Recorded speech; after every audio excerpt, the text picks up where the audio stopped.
Albert Einstein supposedly defined insanity as doing the same thing over and over again and expecting different results.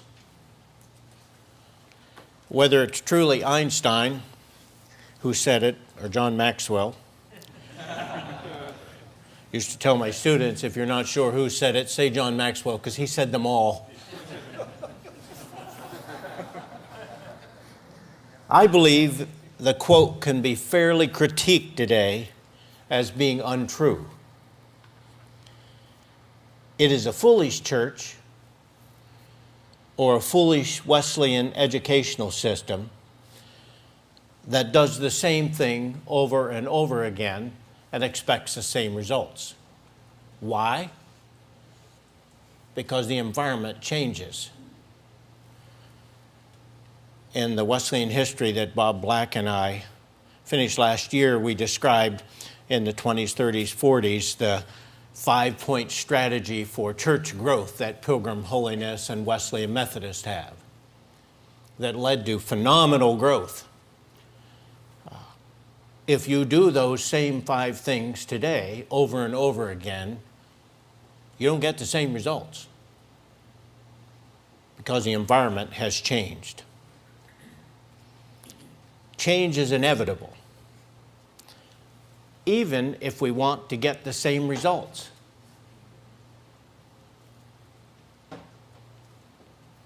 It's my job in this keynote address to remind us a lot of what we already know. We live in a changing world of ministerial training. You've likely noticed most of the 18 areas of change that I'm going to outline. But my job is to get us thinking about the changing world in which we are preparing ministers.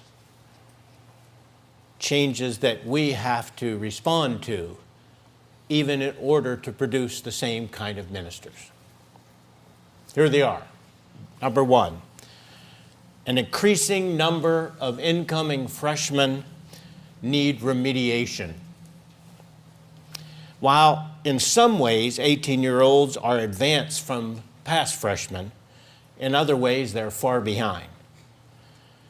The first 2 years of college are increasingly doing what the last 2 years of high school once did. We can no longer assume that a college student knows the basic skills of reading, writing, and arithmetic. And the first several years of college is tending to do a lot of what high school used to do. For some of our students, college is increasingly a finishing school, completing the work that high school failed to do. This is not just true of grammar and math. It is true of religious knowledge as well.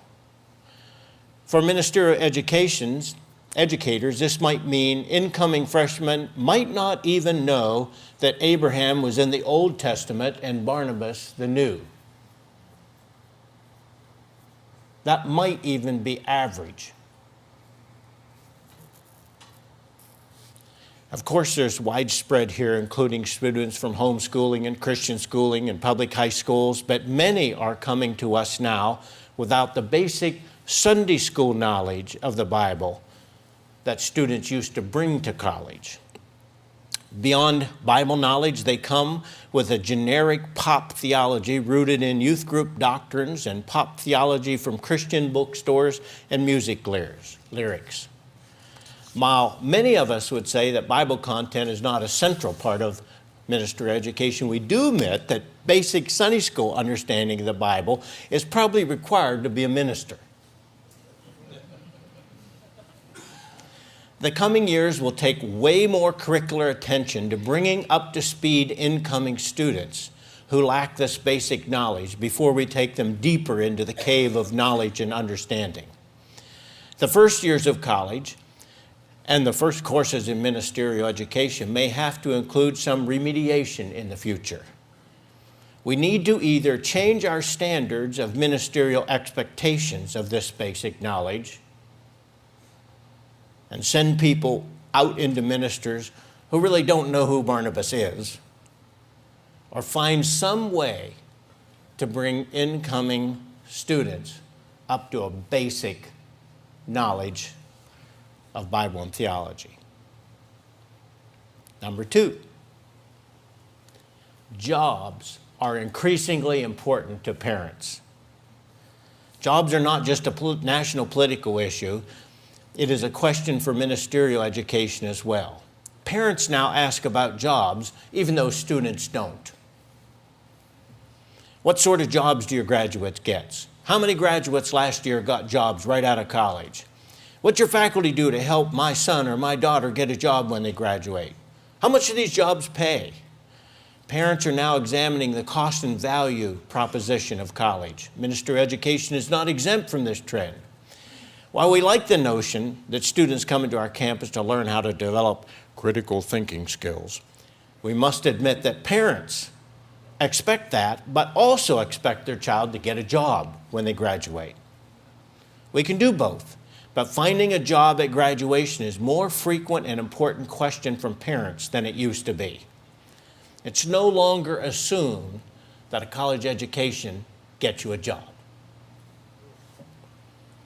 Number three change that we're dealing with. Picking a career is being delayed. Ironically, today's freshmen who want to get jobs when they graduate seem less in a hurry to pick the career path toward that job. Lots are interested in ministry. Many want to minister their friends or minister by working at Starbucks or through a Zumba class. But fewer are ready to declare a ministerial career as decisively as they used to or as early as they used to. Over the last 20 years, most of us have seen an increasing reluctance to pull the trigger and come out as being clearly called to a lifetime of ordained ministry. Combined with the previous issue, jobs, this puts us between a rock and a hard place at the college level. On the one hand, parents want assurance their students can find a job, while on the other hand, the student has no idea what sort of career they might want. Guiding ministerial students to affirm a call without forcing the issue prematurely is our new challenge. And that challenge continues to about age 30 or 32. All you old men like me who pastored at 19. Number four, extended adolescence is calling into question our old model. Extended adolescence is calling into question our old model. The model we followed for more of a century is this. First, you hear a call to ministry at your home church or camp or youth conference. Second, you go to a Bible school or college for 3 or 4 years. Third, at age 22 or so, you take a small church and serve as the pastor of that church the rest of your life, growing that church, or you move to a larger one by increments through your life. This old model has been modified over time to include a small percentage who added 3 years of seminary. And somewhere starting in the 80s, an increasing number of traditional age graduates started serving in staff positions before taking their own church. What's changing today is that many of our students are more casual about even starting the first job. Many of you felt ready to be called to be a solo pastor at age 22. I was 21 when I took my first time solo pastor. When I tell students this, they are absolutely incredulous. At 21? They act as if I started pastoring at age 12. And I did, considering the number of years difference when I pastored and when they expect to. Many of today's students are not ready to get serious until 25 or 28 or even 30. Though not all. In my experience, I found about 10% are exactly like my generation. They want to get their education over with and get out there in the church. But the other 90% are way more casual than our model supported in the past. The average launch date has moved up. Some people call this extended adolescence, or if you want to be more generous, delayed adulthood. whatever you call it, this failure to launch is the new reality. It now exists. You can scold them, you can criticize them, you can tell them how many miles you walked to school in the snow and how young you were when you pastored, but they are not going to change. This is the new reality.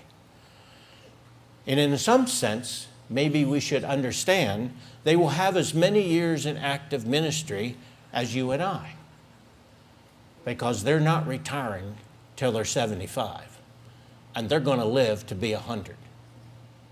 So the number of years in active ministry may be similar to you and I when they finally get their act together, the way us older people call it. So sometimes they want to hike around Europe for a year or work a couple years at Starbucks before they get ordained, and we have to quit getting our noses out of joint when they do this. The trouble is, we Wesleyans have no official holding tank for this.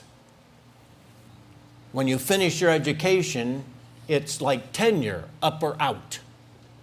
The system has not allowed for this change in the 20-something. Some districts have informally adapted to this new reality.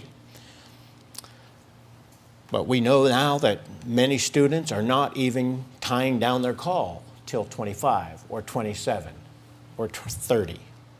Delayed marriage, of course, figures into this and a host of other factors, but it's the new reality. And somebody has to intentionally shepherd our ministerial candidates through their 20s. Increasingly, DBMDs will have to focus on the second D more. District Board of Ministerial Development.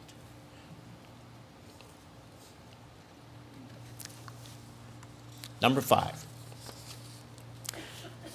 The student boom has busted among traditional age students.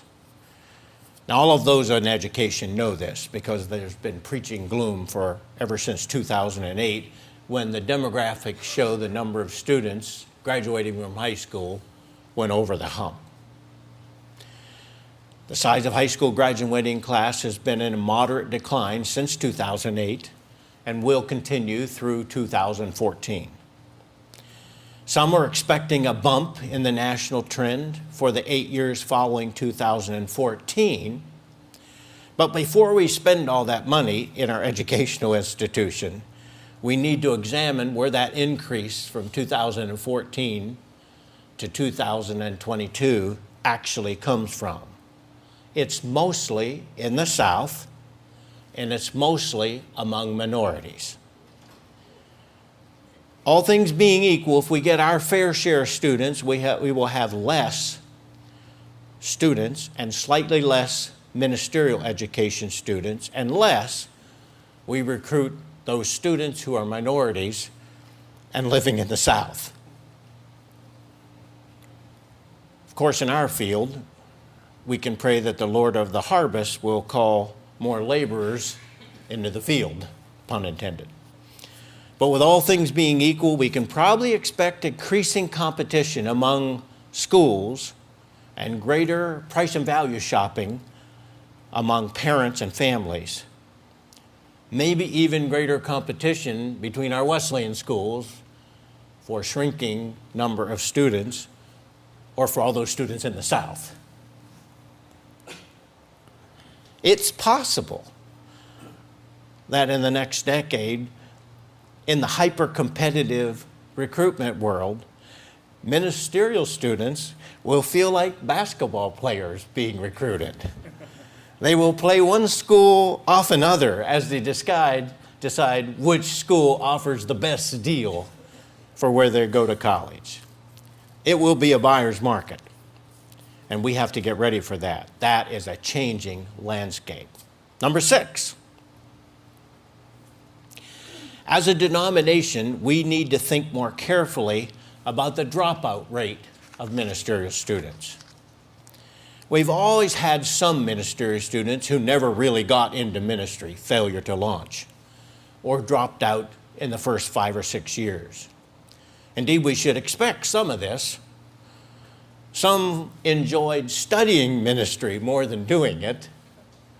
Some liked books more than people. Others discovered they were never really called in the first place, or their mother called them, not the Lord. Still others entered church work, saw the difficulty of real ministry, and putting their hand to the plow, they turned back. A few even came to reject the call, and some reject the faith altogether. These sorts of dropouts are to be expected, maybe greeted with relief. Whew, duck that bullet. Glad they're gone. But Wesleyans have a consistently increasing dropout rate among ministerial students before they even get to the ministry. It takes far more students today in the pipeline to fill our needs than it used to. Now, we can blame Flame for some of this, but it's not all Flame. It's traditional programs too. Listen to these numbers. In the 1970s, Wesleyan districts reported an average, take all the 70s up, average them, an average number of 105 ministerial students. In the 80s, it rose to 135, 105 to 135. By the 90s, we had 412 students in the pipeline on average. Just a decade later, in the first decade of the 21st century, we had 869 ministerial students in the pipeline. Last year, 2012, we had 871 in the pipeline. The question we must face collaboratively is, why does it take 8 times as many ministerial students to provide our needs than it did in the 70s? We don't have 800% more jobs.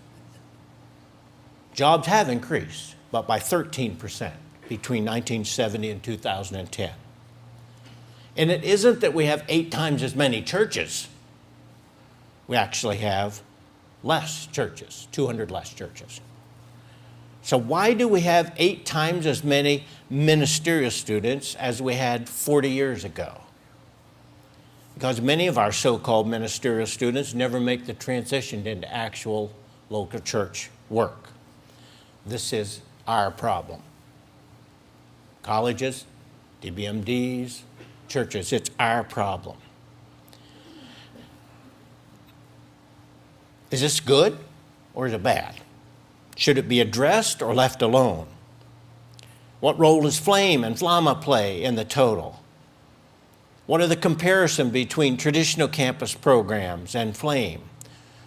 This doesn't even count ministers coming in from other denominations, which when you factor that in, it's even more shocking. The field of religious research is ripe right now in our own Wesleyan Church. There's just too much we don't know. As ministerial educators here, this is one way we can serve as a sort of Wesleyan mini research university. Find this out. Find this out. What's going on that we have so many in the pipeline and so few making that transition? Number 7, students in some cases are piling up so much debt they rule out ministry in too many churches. Students are piling up so much debt that they rule out ministry in so many churches. Discussion of the student debt bubble is common in the USA, and it's in almost every magazine for the last 5 years. It's always been a concern to ministerial education, but mostly because ministry salaries are lower than many other fields. If a central amount of educational debt is the equivalent to 1 year's salary, that's pretty widely accepted now, this leaves many ministerial students with too much debt to take many jobs in the church.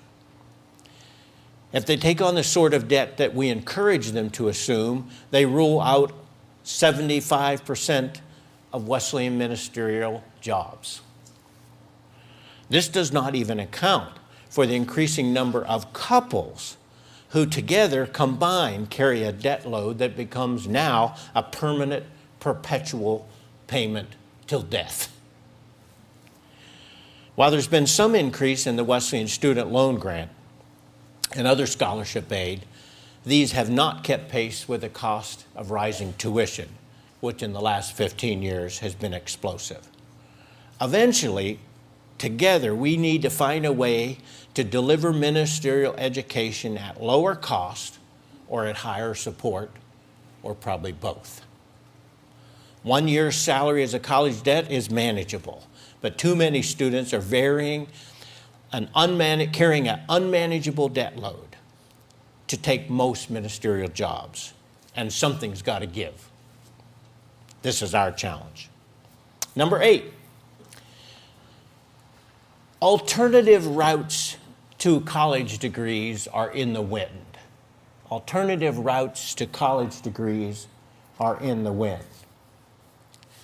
Most of us representing the educational institutions here are highly committed to traditional forms of education on a campus, in a classroom, face to face. But the environment is rapidly changing. Those of us who are professors, or retired professors in my case here, never imagined ourselves sitting at a computer typing feedback to a student when we thought, I'd like to be a professor. We saw ourselves in front of live class with eager listeners who would scribble down all the important things we said. Ministerial education has not gone online massively yet, but it's in the process right as we speak. Those of us in traditional education can tout how much better the education is in our classrooms. But eventually, many students, not all, but many students discover that they can learn more online than in our face-to-face classrooms. Sure, they miss a lot, but they also gain a lot. As educational institutions move toward offering the entire first 2 years of general education online, furious competition is down the pike. If you're a free market person, you're going to love this. Educational shoppers will sort through scores of World Civ courses. Click sort by price, sort by date. Then take the course and transfer it to SWU or OWU instead of coming to campus for their first year or even their first 2 years. This is the future. At first, our institutions, hey, I know institutions, they'll set up barriers to this. We're going to require our World Civ, because we teach it from a Christian worldview, or we have a Wesleyan worldview in our world civilization class, or whatever. But those efforts are going to fail. When students have amassed 60 or 70 hours of accredited general education courses in their online courses here and there, they'll simply shop for a school that will transfer them all in. And when they find it, that's where they'll finish their last 2 years. The schools that do that and adapt to that will get the students for those final 2 years. The schools will refuse will, like the song says, shrink, shrink, shrink. But that is only about the first 2 years of general education. Do we think that the other 2 years, the final 2 years of ministerial education at the college level, won't go online too? It already has. Basically, online education might produce a completely alternative model of education, the home college, like homeschooling, where a student studies while living at home and working a part-time job and serving in their local church, which becomes their campus. The relationships they enjoy at resident college could be replaced by the relationships and the practical experience in their local church, or maybe a nearby larger local church. While it is very unlikely that online education will replace what we do on our resident college campuses, face it, they don't come just for the degree. it's certainly possible that we could lose as many as 20% of students in our resident colleges to the home college or the local church college. What we have to do is decide whether our Wesleyan colleges are going to buck this trend or get in front of it and run it. That's our choice. That decision is already overdue. Number 9, the product, quote unquote, the product of resident campuses might need to shift, i.e. what we sell at Oklahoma Wesleyan, what we sell at Houghton, the product. What campuses sell changes as the environment changes. Resident programs may not be able to make a degree the primary product in the future. Students will be able to buy the degree at half price or third price in an online program. What we'll have to sell in our Wesleyan resident campuses is the appurtenances of campus life. The degree itself will be taken for granted. This will mean more purposefully designing college as a place for spiritual formation. Many will still buy that. It means professors must move beyond being lecturers to being mentors and disciplers of students. Parents will buy that. This will call for more professor involvement in the student's life outside of class, since we resident professors will be saying relationships are the best vehicle for learning. Now we'll have to act on that. We'll have to move to a more careful plan of comprehensive campus life, so that students get all this and a degree too. Co-curricular learning will become more important than ever to make the sale for resident campuses, especially when the same courses are easily and cheaply available online. It is the rest of college that will have to increasingly sell, the stuff beyond the bare degree. While we educators favor learning as our primary contribution to the student's life, in the future, learning may be more easily and more inexpensively gotten elsewhere. So we'll need to become better at providing this, quote, comprehensive campus and local church environment to form a ministerial student. Number 10 out of 18. There's a recent assault on the value proposition of private colleges, like the Wesleyan Church operates. For almost 5 years, the drumbeat questioning the value proposition of non-elite private colleges has been thumping. Recently, Bill Bennett, you probably know, has joined the throng with his new book, Is College Worth It? His answer, by the way, is some, just not none of the Wesleyan schools will fit his answer. I suspect we'll see more. Many of us have long ago quietly said, many of us faculty, college is not for everybody, especially while we're grading papers. But we did not mean this if it meant refusing acceptance to so many students they closed down our major or closed down our institution. The drumbeat tells us that non-elite private colleges don't pay back what it should be, considering the cost. All it might do is delay getting the Starbucks job by 4 years.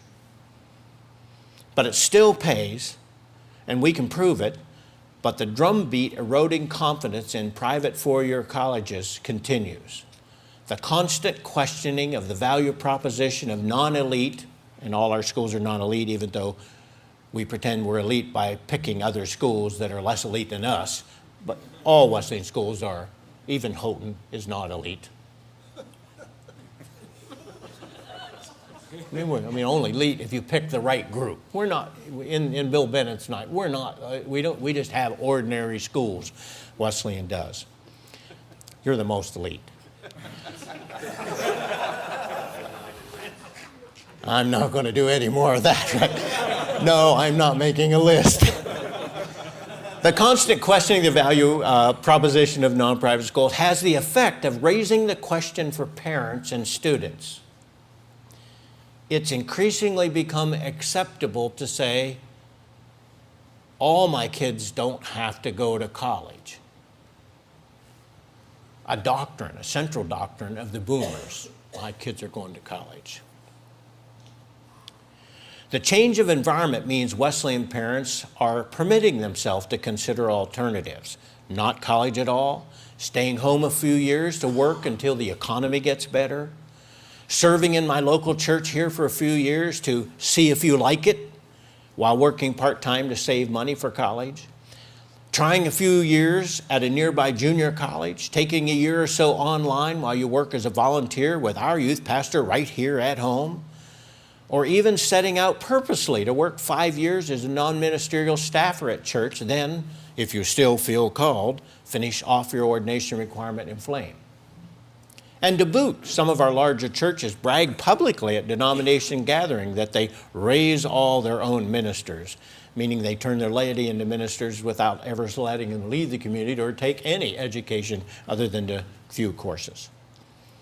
This gives parents greater permission to doubt the value of proposition of private resident education, like many Wesleyan schools have been primary, our whole Wesleyan education almost system.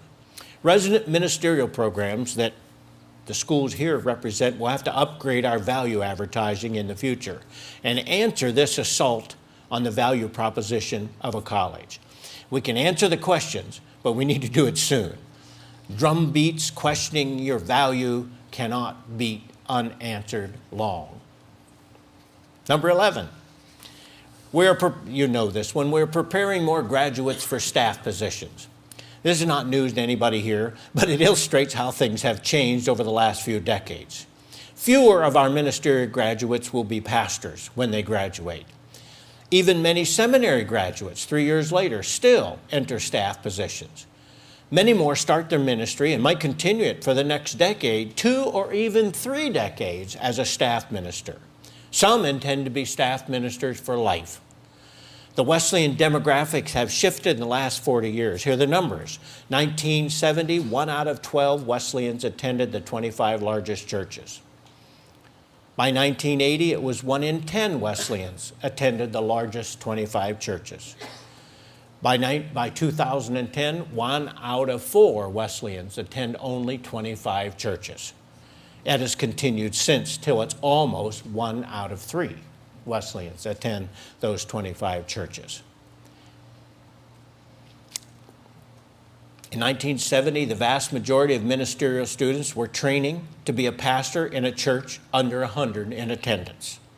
Today, the vast majority of graduates take their first ministerial job as a staff pastor, even if they become a senior pastor or solo pastor 20 years later. This shift raises questions about the required course offerings from headquarters, this is why we're gathered here, which have been generally unchanged for the same 30 or so years. Counseling gets cool, we add a counseling course.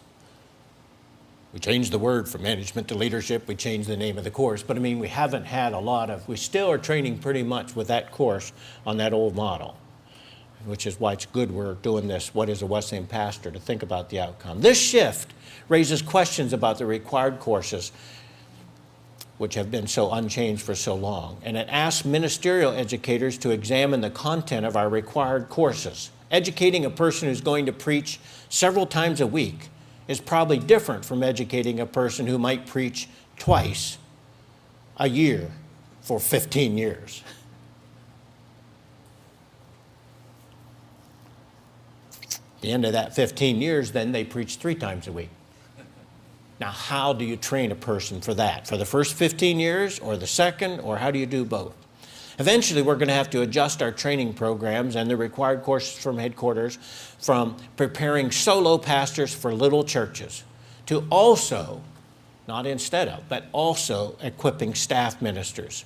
Even though we all suspect in a few decades later, you're going to grow up and want to be a solo pastor.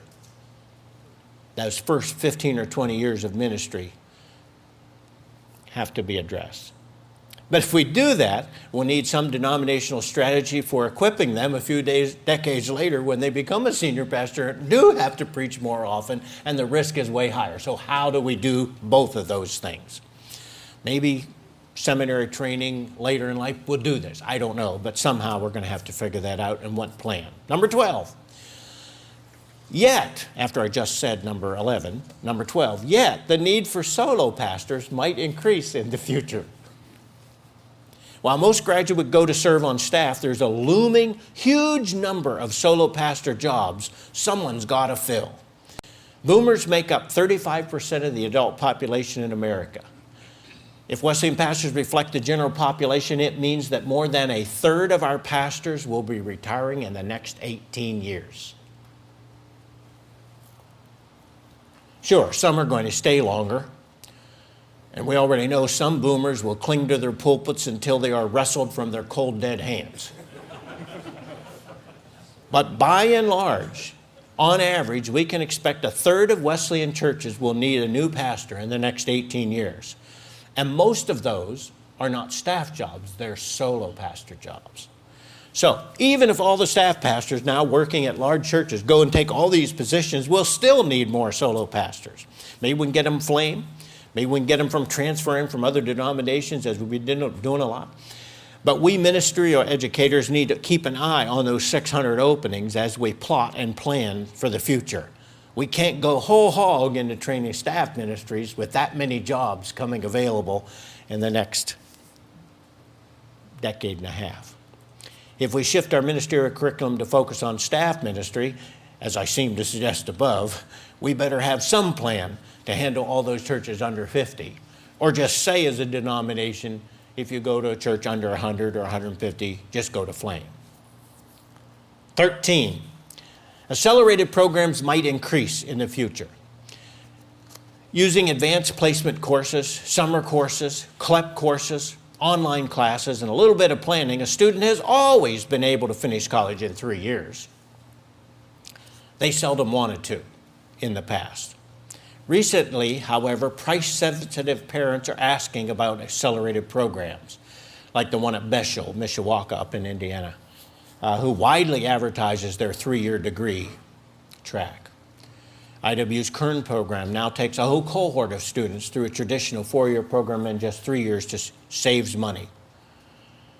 They filled all the spots the opening year. It's crazy though, isn't it? While students are delaying enter adulthood, they at the same time are interested in finishing college sooner. What's wrong with this picture? Price drives some of this interest, and perhaps the next item I'm about to list will explain it more. But for now, we can expect increasing interest in accelerated programs, especially if they don't dump students into the job market at age 20 or 21. Number 14, graduate education will likely become a future growth area. That's what I hinted at. With fewer high school graduates, our educational institutions will probably give greater attention to graduate degrees in all fields, both for adults and for our own 22-year-old graduates. Indeed, IW now has a current program mentioned above, which condenses 4 undergraduate years into 3, but then actually adds 2 more years of ministerial education. So the final number of years of education is not 4, but 5, and 2 degrees, a bachelor's and a master's. Seminary education is probably going to be a burgeoning field in the future. It'll be different than seminary in the past, but it will exist. If we can figure out how to deliver seminary education without telling a 35-year-old with 2 children to leave home for a couple years and live on our campus, we might be able to pull it off for many Wesleyans who would like further education. We probably have about 1,000 ministers or more than 1,000 that are not seminary trained, and many could have an MDiv. Those who do have an MDiv, many have an interest in a DMin, even though Wesleyan schools do not offer it. The expanded future is likely to include providing lifelong learning, some that leads to advanced degrees that I've mentioned here, and perhaps a lot of other kind of education that is certificate-based, new and burgeoning field now, certificate education. Some of this might be delivered online, some of it might be on-site, some might be at our campuses, some might be at local churches around North America. but probably most of them will be a combination of face-to-face and online. The notion of getting my degree over with will eventually pass away as future students see the need for increasing education for a more complicated world. Number 15 out of 18. MOOCs, or something like them, could be a game changer. MOOCs, or massive open online course phenomenon, might change the game for all of us. Some accredited colleges are already granting college credit for some MOOC courses, and others will follow for sure.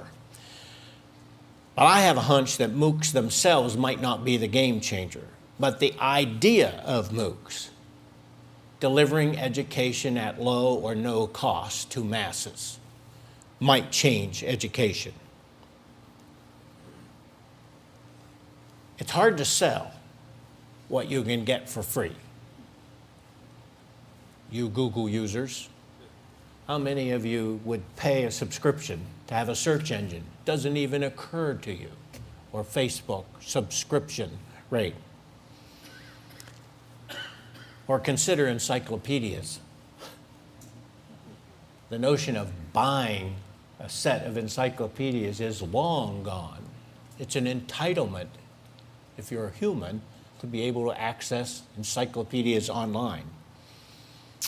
MOOCs have the potential to become a bypass route to ordination that, combined with a percentage of large churches to raise their own ministers, might produce a whole new model of ministerial education, an apprentice model, where students develop as ministers in local churches and do their education some other way on the side.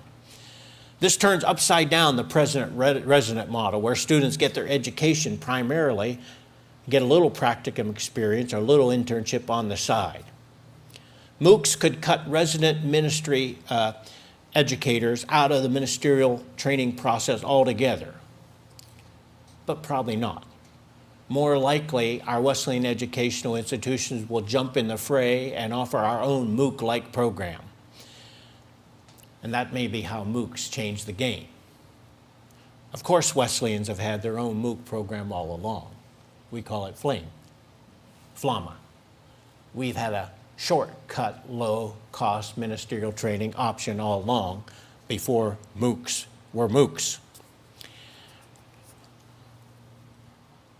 I think a better plan for us, professional ministry educators, those who are from the colleges here, is to jump in the fray and figure out how to provide high-quality MOOCs that bear credit. Otherwise, we're going to wind up with Wesleyan pastors trained by Liberty University or some other school outside of us that gets there first. Number 16 out of 18, online education may soon become traditional as distance education goes mobile. Online education may soon become traditional as distance education goes mobile. North Americans first went online, and traditional educators finally followed, kicking and screaming all the way, those traditional faculty here. Now North Americans have gone mobile, and education is about to follow. Sitting down at a computer for an hour is not that radically different from sitting down in a classroom for an hour. Most online education is an adapted classroom model. It just includes less lecture by the professor and more writing by the student. Both on-site and online education involves showing up a couple times a week. Mobile education will be totally different and will make online education appear traditional. When education goes mobile, it'll probably involve showing up 10 or 20 times a week or more. It will involve reading, thinking, writing, and discussing more than a dozen times a week, but shorter each time. Mobile education is 24/7 in nature. It has great potential for ministry education because ministry is 24/7. But it is fraught with challenges and produces educational ADD is its danger. Whoever gets there first will have to not merely adapt the traditional online programs to handheld formats. That's going to flop. They're going to have to develop something from the ground up approach to learning that's mobile. But there are great advantages too. Mobile opens up the entire world to our ministerial education. There are smartphones in Africa where no computer has ever been plugged in. and it's a bypass to people all around the globe. We ministry educators have to be on the cutting edge to think, how do you educate ministers in a mobile setting, or at least figure out how to do some courses that way. In some ways, mobile education could return us to the quality educational model of sort of a mentor model of the Middle Ages. But it could also lead us to a multiplicity of Twitter thoughts that never really lead to deep pondering. What? You read a whole book? Either way, for good or bad, education is probably going mobile in the future. And those of us steeped in the traditional model, and now that includes online education, will likely chuckle when an online professor says to us traditional faculty, you and me, we're doing traditional education. I'm not sure there's any real learning in this mobile courses. Number 17, we must address faculty fulfillment in online formats. Many online professors are unfulfilled professionally. Since it is likely that more traditional faculty will have mixed assignments in the future, including both face-to-face and online teaching as part of our teaching load, somebody has to address faculty fulfillment issues in online education. While older faculty will be able to make it to retirement, like me, without the mixing load, younger faculty are eventually going to have to teach in online and on-site formats. That's the future. Perhaps we'll have to teach mobile as well, all of us. We ministry educators and administrators have to address faculty fulfillment issues in online format. It's been repeatedly shown that learning online formats can be equal, even exceed traditional face-to-face format. However, very few faculty members find equivalent fulfillment in online formats. Online education has generally followed the industrial model of design and quality control with centralized curriculum and faculty serving as facilitators. Online faculty often don't feel like they're teaching at all, even if the students feel they're learning. Many online faculty have a nagging feeling that the person who wrote the curriculum is the real professor of the class, and all they are is grader. Since grading is one of the least favorite activities of any professor I've ever met, this does not provide fulfillment. And online education is no longer a baby. It's at least an adolescent or a young adult. It's time to figure out, how do you provide fulfillment for faculty who teach online? And number 18, education is going global. Wesleyans once had high regional barriers when it came to ministerial education. That is, if you lived in Michigan, you never dreamed of going to South Carolina or Oklahoma or New York to get your education, let alone to Canada. But in the last 25 years, regional barriers have melted down a lot. Though there's still distance from home factors in making school choice, you can go outside of your region to attend a Wesleyan school far easier than you used to. It's a possibility. And of course, for online education, where the server is physically located is almost irrelevant to the course you're taking. In the next 25 years, global barriers will go into meltdown faster than North American barriers did in the last 20 years. In the future, it will not be unusual to have a single ministerial class of Wesleyans who are living in North Carolina, Michigan, Colombia, and Zimbabwe, all in the same class. In the future, Oklahoma Wesleyan will be as liable to start a new Wesleyan Church history in class in South Africa as South Dakota. What we used to see as educational prerogative of the Wesleyan Missions Department is increasingly going to become a global free-for-all, with Wesleyans and Nazarenes and other departments competing to offer programs, probably in a handheld format, worldwide. Whether Wesleyans will figure out a way to do this as a shared initiative between the DBMDs in our schools and the Department of Education here, or whether we'll all just jump in a free market style, compete with each other, and the strongest one, cheapest one wins, we have yet to decide. But we're on the cusp. That's why we need to meet together. We're on the cusp of saying, are we doing this alone, or are we doing this in some way together? So these are the 18 areas where I've seen ministerial educational environment changing. A changing environment requires a changing approach, because if we keep on doing what we've always done, we will not keep on getting what we always got. A changing environment requires a changing approach even if we only need to keep on getting what we've always got.